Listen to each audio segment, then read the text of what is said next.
Je vous emmène maintenant sur le littoral de la Manche, dans la région des Hauts-de-France, découvrir une station balnéaire au charme irrésistible. Avec son immense plage de galets et ses élégantes villas Belle Époque, Mers-les-Bains ne devrait pas vous laisser indifférent. Au sommet de sa haute falaise de craie, l'imposant Notre-Dame des Flots, comme la surnomment affectueusement les Mersois, veille sur le village depuis 1878. C'est sans conteste au pied de cette dernière que vous aurez la plus belle vue sur Mers-les-Bains, nichée entre mer et campagne. Mais c'est un peu plus bas sur la plage que m'a donné rendez-vous Mathieu. Bonjour Mathieu. Bonjour Stéphane. Pour me faire découvrir son village. On dit que tous ceux qui découvrent Mers-les-Bains tombent amoureux. Ça a été votre cas, non? C'est exactement mon cas. Je suis arrivé par les hauteurs de cette falaise il y a tout juste 20 ans. Oui. Et quand j'ai vu ce panorama, ça a été un coup de foudre. Et j'ai eu le désir de m'y installer. Alors ce qui est bien, c'est que le temps est très changeant. Même les jours où il fait moins beau, immédiatement le soleil apparaît. Et c'est ce qui a beaucoup plu aux impressionnistes. La couleur de l'eau. Mais c'est incroyable, peut regardez. être- Elle a du vert, elle a du ocre, elle a du gris. Elle a C'est- même une couleur caraïbe en été. Cette plage de Mers-les-Bains a toujours eu un rôle important. Ça a même changé le destin du village. Tout à fait. À l'origine, ça s'appelait uniquement Mers. Oui. C'était un petit village de quelques pêcheurs à pied et des propriétaires terriens. En 1872, il y a la première ligne de chemin de fer, Paris-Le Tréport-Mers. C'est la grande bourgeoisie parisienne et puis les villes du nord de la France qui vont s'installer ici 3 mois dans les grandes villas. À l'origine, on ne se baignait pas.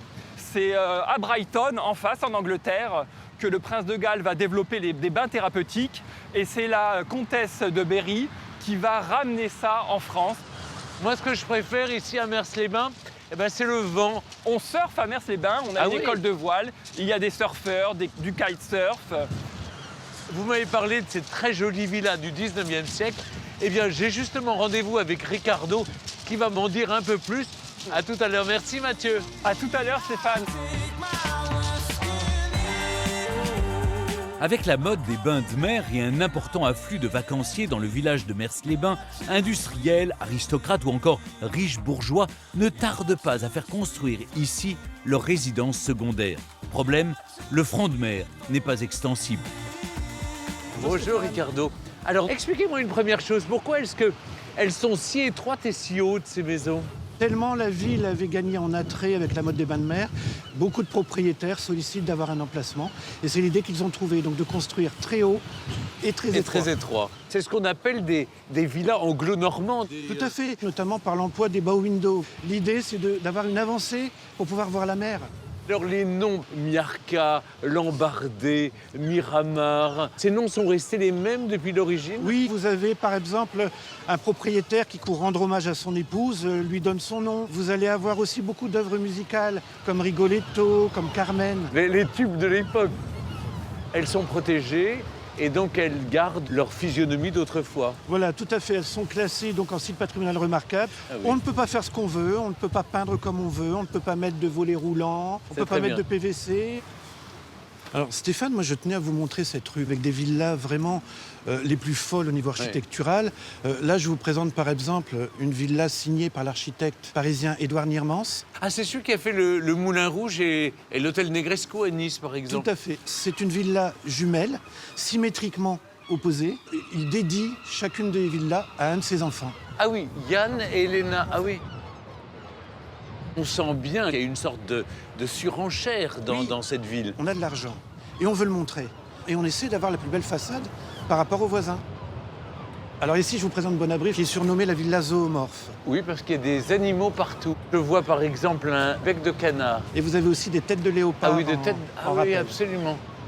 Alors là, il y a une autre villa jumelle. La lune Et le soleil. Et au milieu, une séparation un petit peu humoristique, le dieu Éole. Ah oui, le vent. Ça tombe très bien aujourd'hui Ah d'ailleurs. oui. Merci Ricardo pour cette découverte passionnante des villas de Mers-les-Bains. Je vais à présent me mettre un peu à l'abri du vent et retrouver Marie-Hélène qui est restauratrice. Elle va m'initier à la préparation d'une spécialité de la région, la fameuse ficelle picarde. Bonjour Marie-Hélène. Bonjour Stéphane.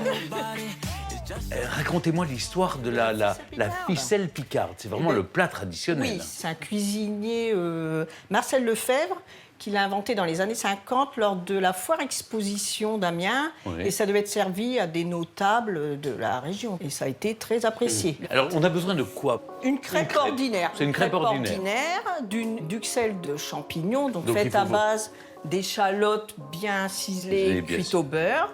Alors moi, j'ajoute toujours un petit peu de crème fraîche, sel, poivre. Oui. Alors, Voilà. donc, Donc vous allez disposer une tranche de jambon, ou alors bien au milieu, voilà. comme ça. Ensuite, Voilà. je prends Là, ma duxelle. Voilà. Après, il faut la rouler. Oui, bien serrée. Voilà. C'est parfait. Un peu de crème fraîche dessus, parce qu'il faut que ça soit encore plus Ah gourmand. oui.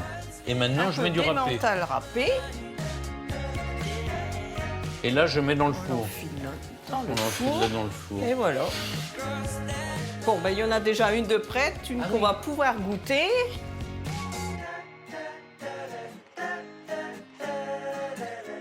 Je ne laisserai pas ma part. Hein. Non? Non, mais c'est très très bon. C'est parfait. Ben, merci beaucoup.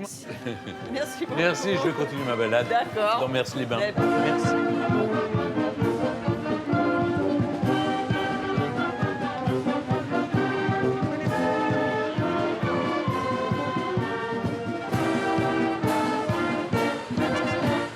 Bravo! Bravo! Quelle ambiance, Mathieu! Mais alors, qu'est-ce qui se passe? Tous ces gens en costume. C'est la racontez-moi. fête des baigneurs. La fête C'est des la baigneurs. plus ancienne fête de Mers-les-Bains. Elle date de 1898. Elle était tombée en désuétude et la mairie, en 2002, l'a fait ressusciter. Ah oui? Et tous les étés, le dernier week-end du mois de juillet, tous les Mersois, tous les touristes se déguisent en tenue belle époque. Et il y a également le bain en tenue de l'époque. Merci Mathieu d'avoir été Merci mon guide. Stéphane. Merci à tous et vive Mers-les-Bains. Bravo. Lors de votre passage à Mers-les-Bains, grimpez en haut de la falaise de Cray pour profiter de la vue sur le village. Promenez-vous sur sa belle plage de galets et partez à la découverte de ces villas de bord de mer, plus belles les unes que les autres.